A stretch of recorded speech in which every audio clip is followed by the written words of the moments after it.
ખબરોમાં બન્યા રહેવા માટે બેલ આઇકોન દબાવો અને એબીપી અસ્મિતાને સબસ્ક્રાઇબ કરો.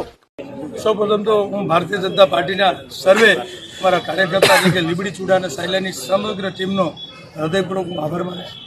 ભારતીય જનતા પાર્ટીની જિલ્લાની ટીમ એટલે કે પ્રભારી મંત્રી શ્રી નીતિનભાઈ ધનરાજ, અમારા જિલ્લાના અધ્યક્ષ શ્રી દિલીપભાઈ અને શ્રી જગદીશભાઈ, અમારા સરકારના કેબિનેટ મંત્રી આ સીટની વિધાનસભાની જેમની જવાબદારી તેવા આરસી ફળદુ સાહેબનો પણ અને માન્ય CR પાટીલ સાહેબ અમારા પ્રદેશના અધ્યક્ષ, માન્ય મુખ્યમંત્રી શ્રી વિજયભાઈ અને માન્ય વડાપ્રધાન શ્રી નરેન્દ્રભાઈનો હું હૃદયપૂર્વક માન્ય સંગઠન મંત્રી ભીખુભાઈ દલસાણીયાનો હું આ તકે આભાર માનીશ અને સર્વ સમાજનો પણ આ તકે આભાર માનીશ.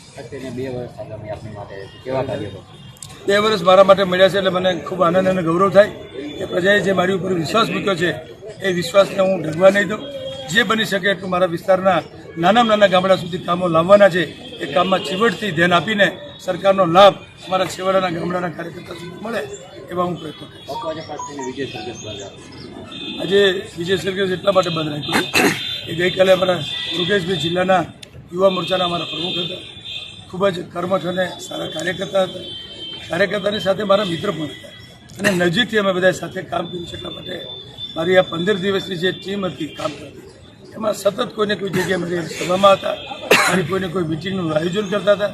હું મળ્યો કે ન મળ્યો હોય છતાં પણ કાર્યકર્તા સાથે કાર્યકર્તા બનીને એક જિલ્લાનો અદનો કાર્યકર્તા પ્રમુખ તરીકેનો હોય અને કાર્યકર્તા બનીને કામ કરતો હોય ત્યારે સ્વાભાવિક છે એ મારી વચ્ચેથી નથી. એટલે મને અમારી પાર્ટીને દુઃખ છે અને એના જ કારણે અમે ગઈકાલે વિચાર્યું હતું કે વિજય સરઘસ અને કોઈ પણ જસમ અથવા ગલાલ એક પણ ઉડાડવું નહીં, માત્ર સાદેથી કાર્યાલય જઈ કાર્યકર્તાનો આભાર માની અને હું છૂટા